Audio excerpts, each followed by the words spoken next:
The Guild is Maximum Lawyers' community of legal entrepreneurs who are taking their businesses and lives to the next level.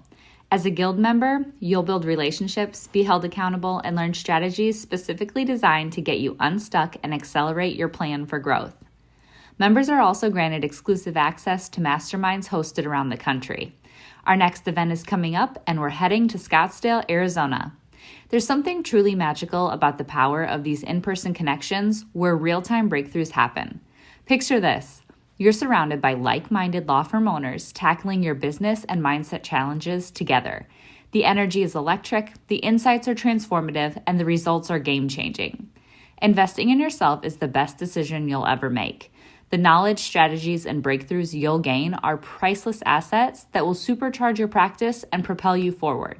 Join the Guild and secure your ticket to Scottsdale at the best possible price by visiting maxlawevents.com. Welcome to the podcast edition of Maximum Growth Live, the #1 program for lawyers who want to grow their practices. Each week, our hosts, Seth Price and Jay Ruane, tackle the fundamental questions about how to grow the profit and profitability of your law firm. To watch the program live, submit your questions, and hear the latest episode, tune in every Thursday at 3 p.m. Eastern on Facebook for our live show. Maximum Growth Live is a production of Maximum Lawyer Media.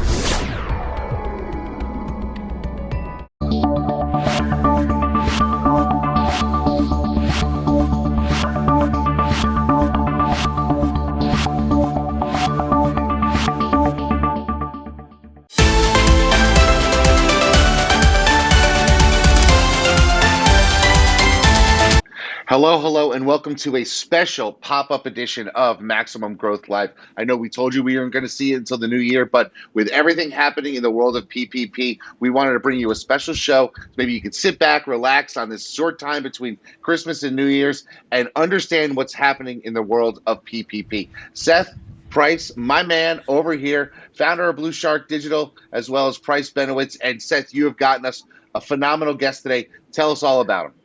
Well, Josh Odintz is a friend and neighbor who geeks out as much on tax as we do on law firm growth and marketing. So, you know, whenever I speak to him, it's always a million miles over my head. But we've asked him to drill down and try to educate our tribe here as to what does this second round of PPP mean. And just can't wait to sort of get some clarification. I mean, the headline is the tax piece and what that means for so many watching here today. And the second piece will be what is possible as more money down the pike for those that have been hit so hard by COVID. Yeah, I've got some specific questions. One thing that really piqued my interest was the employee retention tax credit that we weren't eligible for, and it looks like we are, so I want to ask him about that. So why don't we take a quick break, and when we come back, I'll get him out of the green room up on the screen. We'll hear from our sponsors first, and then when we come back, we'll have this interview. We'll talk all about PPP 2 and be able to get some information out there to our people. Sound good? Sounds great. Awesome. We'll be right back, folks. Just give us a quick minute, and we'll be right back with Joshua with some great questions and answers about PPP2. The lawyers who will succeed in the next decade are the ones who are focusing on building their brands where people meet. And there is no place better to build your brand than on social media. With the FirmFlex DIY social media plan, hundreds of lawyers like you are using social media to build their brand and become the one lawyer in their community that people know, like, and trust. By spending even just 5 minutes a day on social media marketing, you can engage with hundreds or thousands of people in your local community who will need your services. By cultivating a network of followers, you build a book of business that you can market to the next decade and beyond. If you are looking for a solution to help you jumpstart your social media marketing, look no further than the DIY plan at getfirmflex.com. The DIY was created by a small firm lawyer for people just like you, helping you connect with local people online and build your brand and engage people in the topics they want to talk about, all for under $100 a month. To find out more, visit getfirmflex.com. In this world today, if you want to grow your business, you want to grow your firm, you want to take on more cases and make a bigger impact, you have to have a digital blueprint. Statistically, throughout the time that we've been working with Blue Shark Digital, our law firm, the Atlanta Divorce Law Group, grew over 1,400%. Seth and his team have years of experience in this area. Blue Shark is truly a part of the firm, so I don't consider Blue Shark any different than the employees in my office.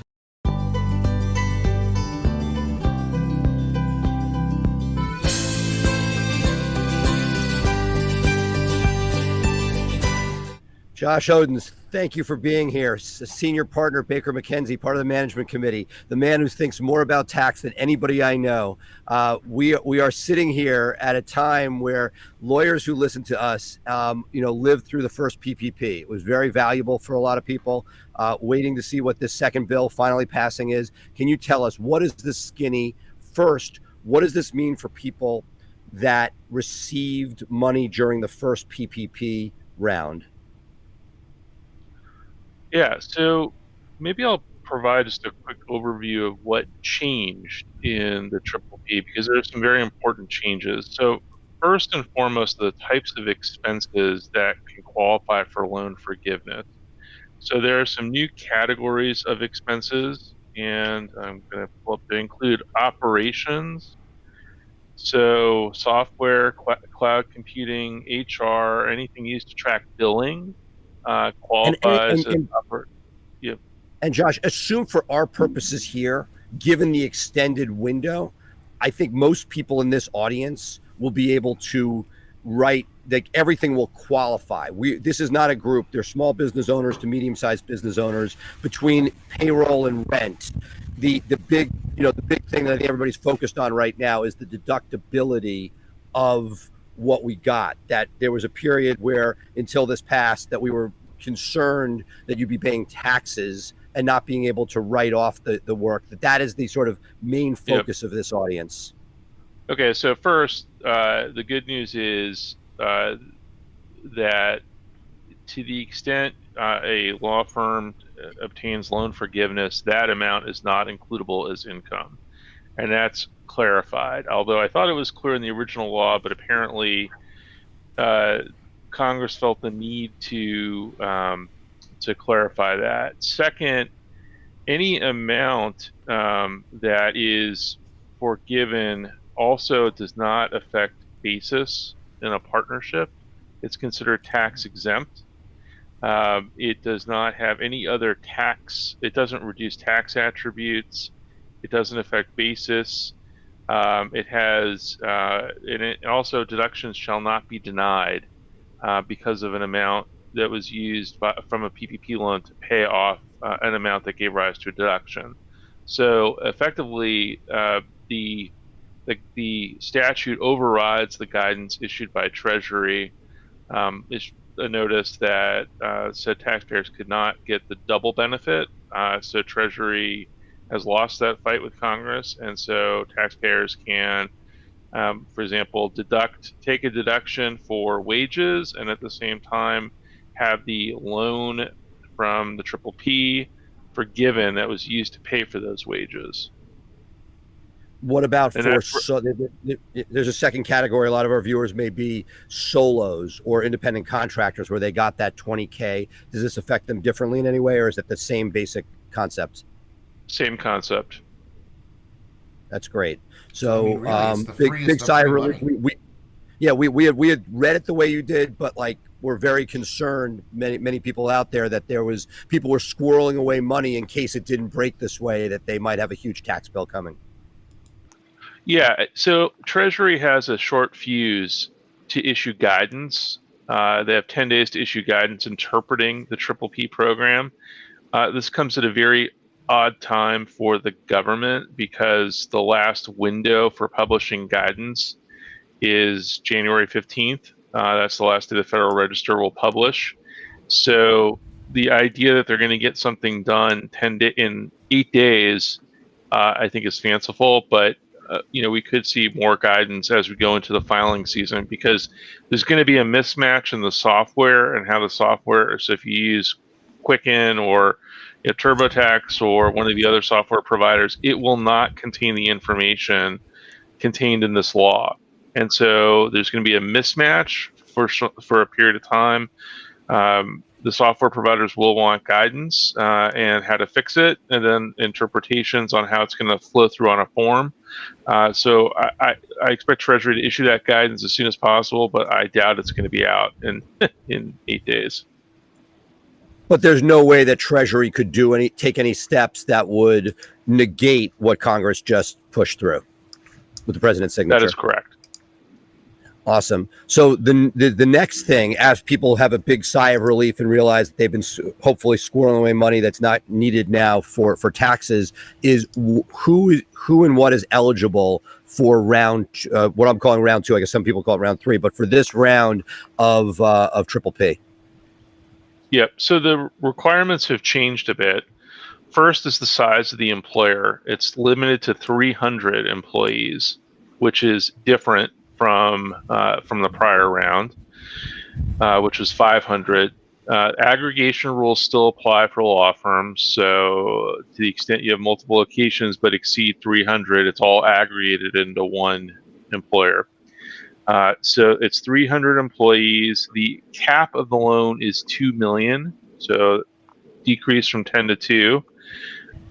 In order to qualify, a business has to show that it had at least a 25% decrease in profits, in revenues, from between fourth quarter of 2019 and fourth quarter of 2020.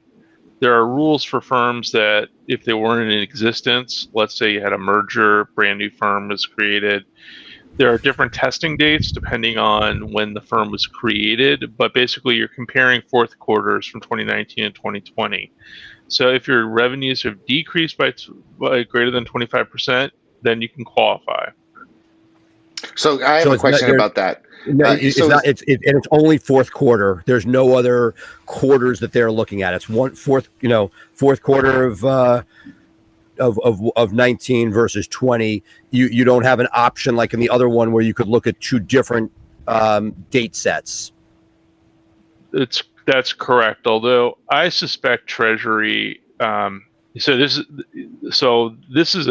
amount of Triple P issue is $806.5 billion in loan authorization. That's a huge amount, and while I think they're trying to spread it as thinly as widely as possible, I suspect Treasury could create different testing periods to measure, the reduction. So it might be you might test the second quarter or the third quarter of 2020, which may be a better comparable.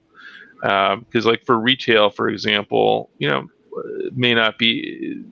It's hard to see what the season's going to be like. Right. They got their Christmas bump, and that's not as bad, but they died for those middle months. Well, the other thing too that I think people may have to consider is different parts of the country had spikes at different times, and so that's something that I think needs to be taken into consideration, and that might be something that we see down the line, right? I mean, it would make sense. I mean, Connecticut, for us, going into the fourth quarter, we were in a dip. I mean, there was a lot of people out doing a lot of things. I mean, we've spiked back up, but that's certainly something that I think people might need to take into consideration of when your reemergence or your spike happened and how that impacted business.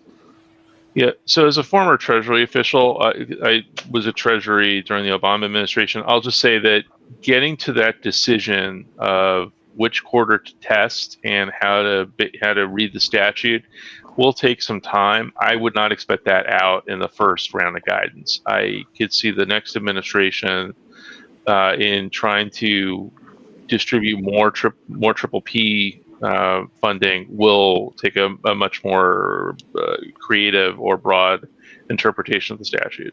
But if it's safe to say if your fourth quarter had a 26 or more % dip from your fourth quarter in 2019, you qualify as it's written today. Yes. And then what are you eligible for? So once again, you're eligible for up to $2 million of additional loan. Understood. But is it the same? Is it the same as last time, when it's on a cost per employee basis up to $100,000, or what's the? Yeah, it's 2.5 times employee. Yes, that's correct. Same basic for drill as before, 2.5 times up to $100,000 maximum annual salary.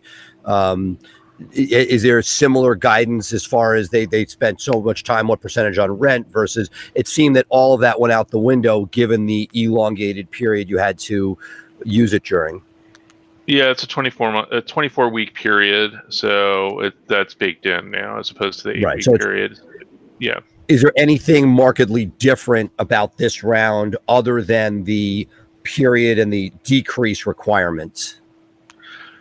Yeah, so the costs that do qualify in building up your costs include some very interesting, depending on as you think about getting the next round.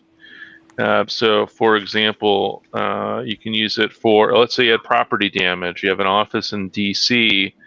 that was destroyed by civil unrest and insurance didn't cover it. You can use funds from the Triple P. Up to 40% of your Triple P slug can be used, or you can use as much as you want for property damage, but if you want the loan forgiven, then still 60% has to qualify for payroll. Supplier costs. So to the extent you have a contract for legal service software, for example, like Lexis, you can now use that for supplier costs. Also, PPE qualifies. Everything from physical barriers, and the statute refers to sneeze guards, air and pressure ventilation filtration systems. If you want to build in a drive-through window into your firm, that qualifies now as a qualifying expense. Health screening service facilities, and anything else that OSHA and HHS and labor prescribe. Right. I guess for our world, that's not as exciting in that salaries generally will eat that up very quickly over 24 weeks. Is there anything? So the piece that I think that most people here are going to be focused on is, December to December versus others. Can you walk us through like what you foresee being that process? Meaning, is it something that if right now, let's say your December to December is less than 25% of a decrease, it's somewhere between 0 and 25, or even, do you think that what would the time frame be before we have an idea as to whether or not, because for many of us, it was the second and third quarter that were particularly horrifically hit. Yeah. So Treasury, it's interesting. The Triple P loan guidance, Treasury has taken the lead on issuing that guidance, even though it's a Small Business Administration program. So SBA just issues guidance, but not at the same volume as Treasury. Treasury people are disappearing, and they are overwhelmed with trying to get through tax guidance. And while we're not going to get into much of the details of the bill that just passed, there are significant tax provisions that are going to impact filing season. There are extensions of many provisions that expired, and more important, modifications to those provisions, which creates a lot of complexity going into filing season, which starts. Effectively it started, even though it'll technically kick off in a few weeks. So I think that Treasury is going to be in a difficult bind. It will be up to the transition team that is currently working on the filing season, making sure there's a smooth transition. It will be up to them to make this a priority.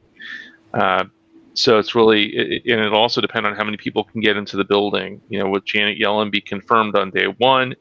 Will they have folks in the front office who are familiar with the program and who can, and who are receptive to an interpretation that you can compare different quarters, because that's how your business cycle works. Jay, I had a question for you. I noticed in some of the media about the PPP, Triple P number 2, is that it makes employers eligible for the employee retention tax credit that we were not eligible for if we took PPP 1. Can you tell me a little bit about what that is and how that would impact a solo or a small firm that has struggled and kept on its employees through this strenuous period? Yep. So let me focus on two different interactions. The first is, and I think I saw it the most in this case of mergers. So let's say you were two law firms that wanted to merge. One had a triple P loan and had used it. The other had the employee retention credit and had claimed it.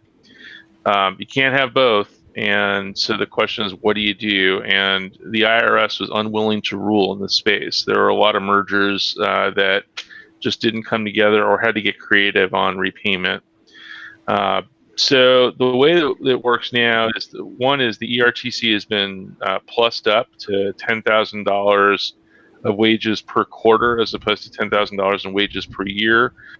The credit is more generous, so it's 70% of qualified wages, so $7,000 versus $5,000 per employee.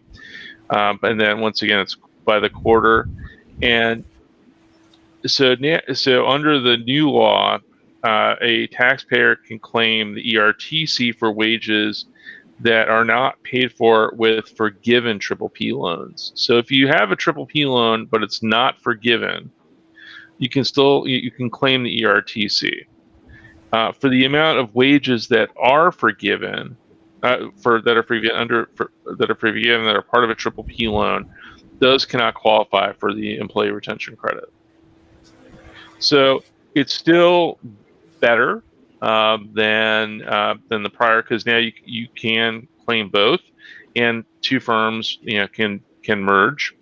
Also, it's clarified that group health plan expenses qualify, so that does help with providing a greater base for what can qualify for the employee retention credit. Excellent. Jay, you had one other question from before. Yeah, the question I had was really about the triple P and EIDL. And I could be wrong on this, but when I got the loan application and all that stuff, it talked about how your triple P would be reduced by any EIDL that you had gotten. And I have received my PPP. That is long spent. I got my EIDL, and I sort of squirreled it away for, this is my last. This is my trying to save the ship when we got nothing else. And I'm wondering if, because I had that EIDL, if that's going to negatively impact what I can get from the triple P round 2, because I have been dispersed that money, and EIDL is a loan. It's not going to get forgiven. But triple P would, am I in a position where I need to seek about giving back this EIDL to qualify for triple P round 2? I'm nervous about that, because I don't want to give back money that I might need to stay alive, and I don't want to spend money that I don't necessarily have to spend. Yep. So the good part, Jay, is that the interaction of the EIDL and triple P has been eliminated, so you don't have to reduce your triple P amount by the amount of EIDL advance. So that will not impact your forgiveness amount. So awesome. You're golden. But the EIDL still has to be repaid. It's not forgiven. So there is a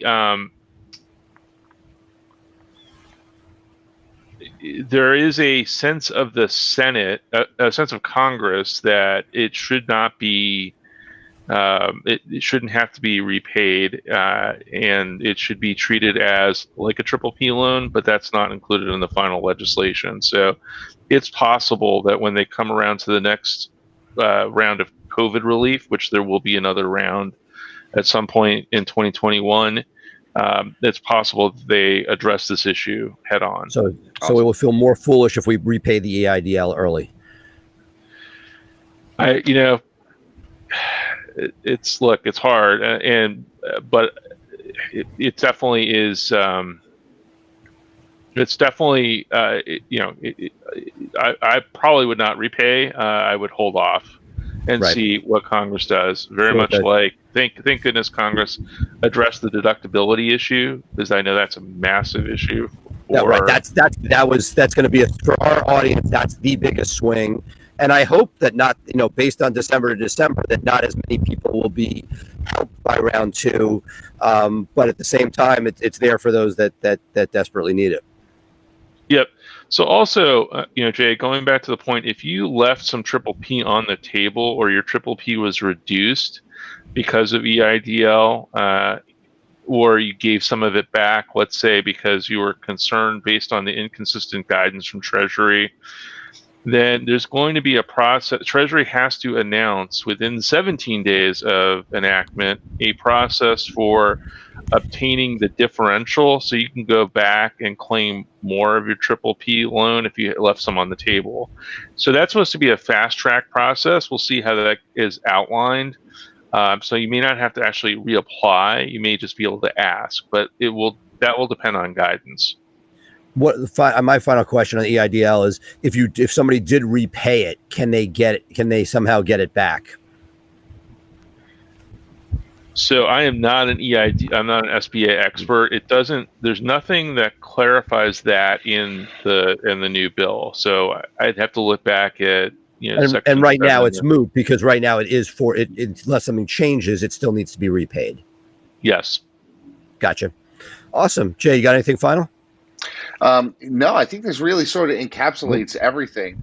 I think, over the next 6 to 12 weeks, it sounds like we're going to be getting a lot more guidance, and that's really going to be something that people have to pay attention to. It's not something where it stays frozen in time. Is that fair to say that this thing is definitely a moving ball, and as things crop up, they will address those things in future guidance or future legislation?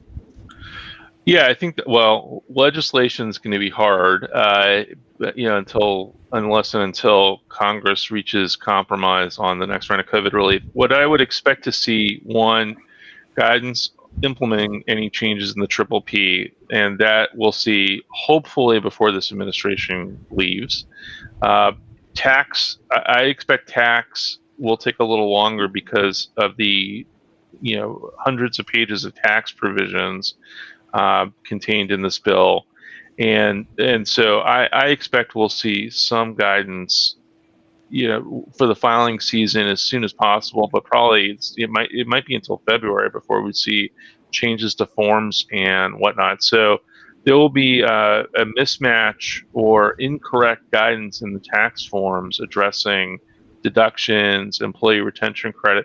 Actually, ERTC is likely to be fixed quickly because it's a quarter by quarter base. It's it's going to be determined on a quarter by quarter basis. It's relatively easy, and it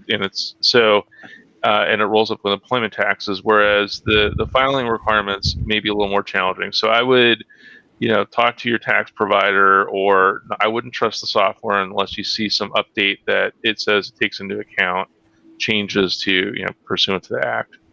I have one final question, if you don't mind. We talked about this 25% year over year, 19 to 20. How am I going to have to document that, or in your experience, or by your best guess? Because I'm not going to hold you to anything. You think I'm going to have to sign an affidavit? Am I going to have to provide a P&L to my banker and have that attached to my application? Because I'm just curious if I can start assembling my paperwork now to be ready to go forward. I know if I look in my QuickBooks and I run year over year, it's going to show, pretty easily that I lost more than 25% in the fourth quarter. I know that just by knowing my numbers. But what am I going to have to do to prove that in order to qualify, do you think? Probably, yeah. And look, this is where it's more of a banker's question. What would a bank do in order to establish, what type of substantiation they're going to require? And so I think looking at your books and putting together the P&L will probably be sufficient. And that led me to my final question, which is, what about divisions? You talked about law firms merging. If a division within a firm took a big hit and another didn't, is there anything that would allow you, or it's just the overall entity? It's done at the entity level. Yeah, it's defined as employer, which is it's the entity. I don't want to say entity. It could be several entities, but if they're all related and they're defined, whatever that group is together. Okay. That whole group. So yeah. Well, look, this has been very illuminating. I think back to when the first round happened at the beginning of COVID. We were, it was all over the place. You felt very helpless. You didn't really understand what was going on. To have this clear, concise understanding with some nuance of what to expect next is much appreciated, Josh. And please keep us informed as things roll out over time. Yes, thank you so much. Jay, Seth, thanks very much for having me. Excellent. Hey, it's Becca here. I'm sure you've heard Jim and Tyson mention the Guild on the podcast and in the Facebook group. The Guild is this perfect mix of a community, group coaching, and a mastermind. Guild members get so many benefits, including weekly live events and discounts to all Maximum Lawyer events. Head over to MaximumLawyer.com/the Guild to check out all the benefits and watch a few testimonials from current members. So head to MaximumLawyer.com and click on the Guild page to join us. Now, let's get back to the episode. Hi, I'm Jay Ruane, one of the founders of FirmFlex and a practicing attorney for over 20 years. Anyone who knows me knows how my firm runs on the systems we create, and it has allowed us to flourish, even in tough times. I spent years and hundreds of thousands of dollars until I finally figured out a way to engage my audience and drive top-of-mind awareness with social media. And what did I do once I figured it all out? I built a system for it. And now you can put that system to work for you. You see, we took the hard part, creating the content and finding the images, and made it foolproof. Every day you will have curated social media topics to post designed to make your firm constantly remind your audience about your firm, what you do, and how you can help. And the best part? You don't even need to hire a dedicated social media person to do this for you. In fact, you don't even need to hire anyone new. We designed the system to make it easy for you to delegate to your receptionist, assistant, or paralegal and have them execute solid social media for you in just 5 minutes a day. It's like having a content writer, researcher, and graphics designer at a fraction of the price it would cost to hire in-house. Sign up today for the Social Super System and start building your brand where your clients already are, on social media.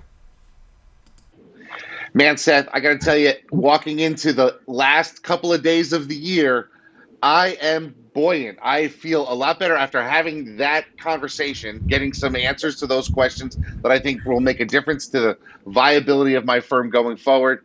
And just, talk about being an up, and we talk about it, the roller coaster over the course of the year. I'm ending on a high note because I think, this next round of PPP is going to help me. What are your thoughts?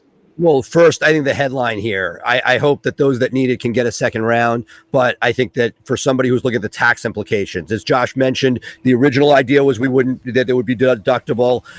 When people realize what they would have owed, I think that the proverbial shit would have hit the fan. So the fact that is clarified, that we had escrowed monies, tremendous amounts of money that had to be saved to pay taxes on, that to me is the biggest headline. If not another penny comes, so be it. But to sort of getting some clarification, and it sounds like, as we saw last time, work in progress. A lot of people went and spent in the 8 or 12 weeks everything in order to get things done and didn't necessarily spend it wisely. So that's why the tax, people spent money from the first round in ways they might not have, given that it elongated the weeks to spend it.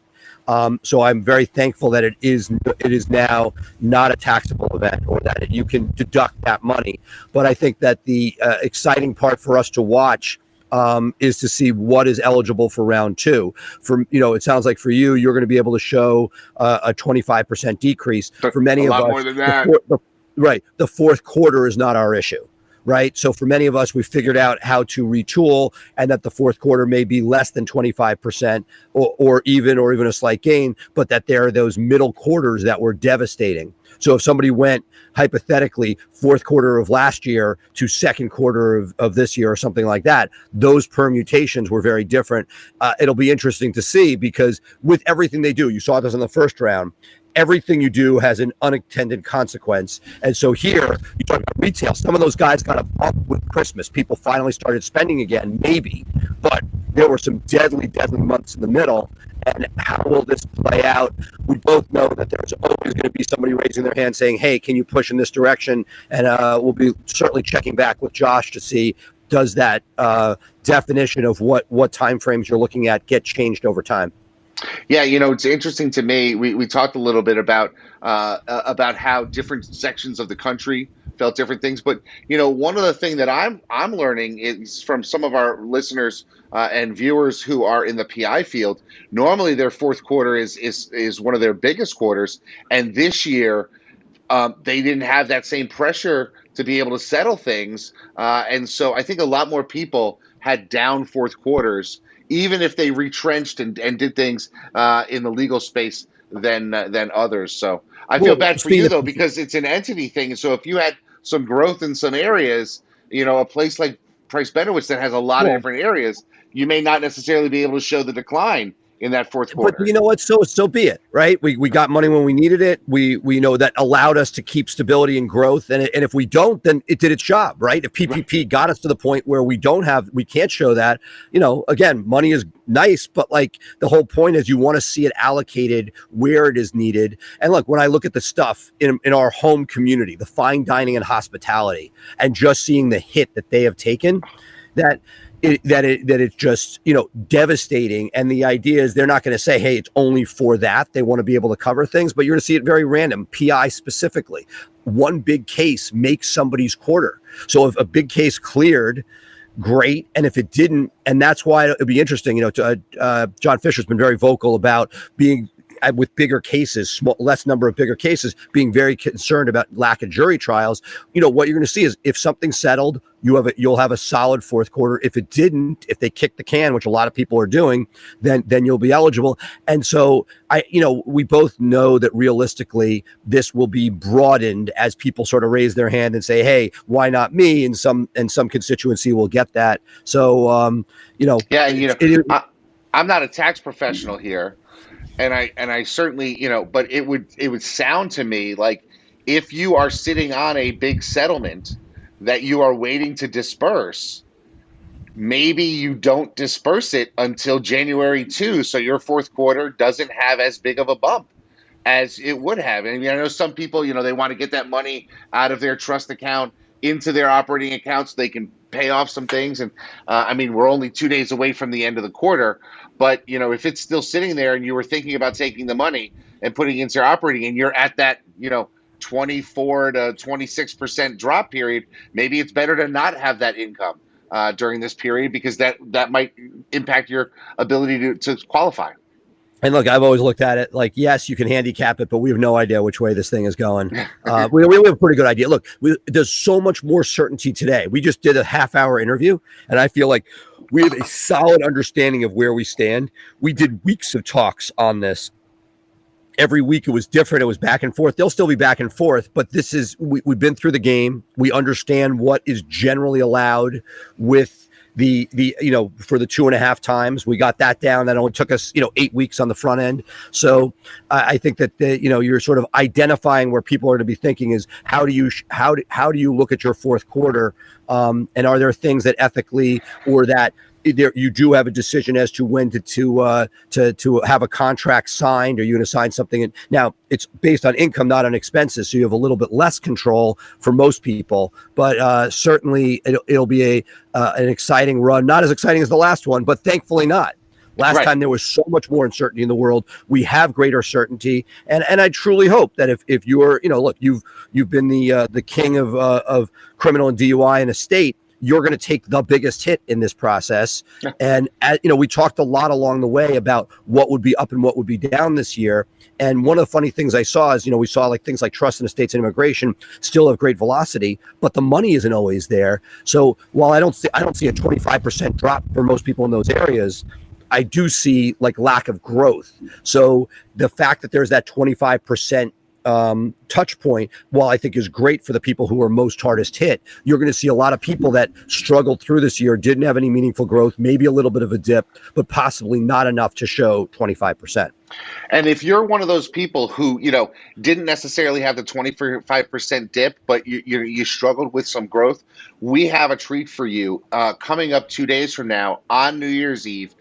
We normally have a live show, but what we're doing this year is we're giving you the best of. So on Thursday at 3 p.m., you're going to be able to see our hack show, which gives you all of our 10 growth hacks for 2021, as well as our software show where we roll down and go through a number of different software things that I know you can benefit from. Seth, I know you've started using one of the softwares. I see your little cat gif every day in my feed when you're wishing somebody a happy birthday. And there's some great tips and tricks that you can get out of both these episodes. And we're also going to tack onto that our Gerber interview where we talk a little bit about e-mything your law firm. So Thursday, it's not going to be a live show, but it is going to be shows that are sort of mashed up together so that you can get the best out of it in preparation for the next year. So if you're going to be sitting around on Thursday, make sure you tune into our shows and catch those replays. We wanted to, in 2021, to sort of talk to a number of coaches, and we've had 2 on already. They were going to possibly run today. One was if maybe New Year's Day, we give people the opportunity to hear back from Kristen and others, just so that we can get sort of a running start for. I love that. For 2021, because I feel like one of the things I'd love to bring value to our viewers and listeners is who is out there to help you, personally move that, and that to see some of the guys we've had on or girls we've had on as coaches. So let's start that with a running start. I love that. I love that idea. So focus on January is going to be coaches. And maybe some of their coaching clients, and talk about how they were able to help them move the needle. I think that's a great place to take Max Growth Live in 2021. And of course, we'll be with you all year as we help you grow your firm. Seth, any final thoughts for the year? No, it's been an incredible ride. I'm glad to have had you there as a co-pilot and to be able to walk through this together. From the early days of is the world ending as we know it to okay, this is the new normal. The pleasure and privilege to be able to to talk to everybody and get their feedback on what I've really enjoyed doing. And I feel like the things I've taken away from my own firm and company have been tremendous. I feel like I've gotten just as much as I've given here. Yeah, for me, if you were to ask me how was 2007 for your firm, how was 2014?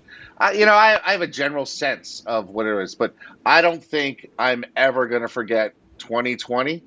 I take that as sort of as a badge of honor that I have persevered. I have made it through with your help, with the help of our audience, and I thank you for that. It's definitely been an exciting year as an entrepreneur and as a law firm owner. There's a lot of cool stuff out there. I was able to make some great additions to my team, make some great systems in our office because I love systems. In fact, I was building one earlier today and documenting it all. This is just old habits die hard. But with that, I think we're going to leave you. He is Seth Price. He is in Del Boca Vista. He is enjoying the sun before the new year. I'm here in cold Connecticut. I am Jay Ruane, and we are Maximum Growth Live. Thank you so much for being with us. Happy New Year, folks. Be on the lookout for our best of shows that are coming up over the next couple of days, and we'll see you again next time on another edition of Maximum Growth Live. Bye for now. Thank you for listening to Maximum Growth Live. Please remember to subscribe to our podcast for the latest episodes and tune in live on Facebook every Thursday for our live show. For more information, visit Maximum Growth Live on Facebook or MaximumLawyer.com and be sure to share us with your friends.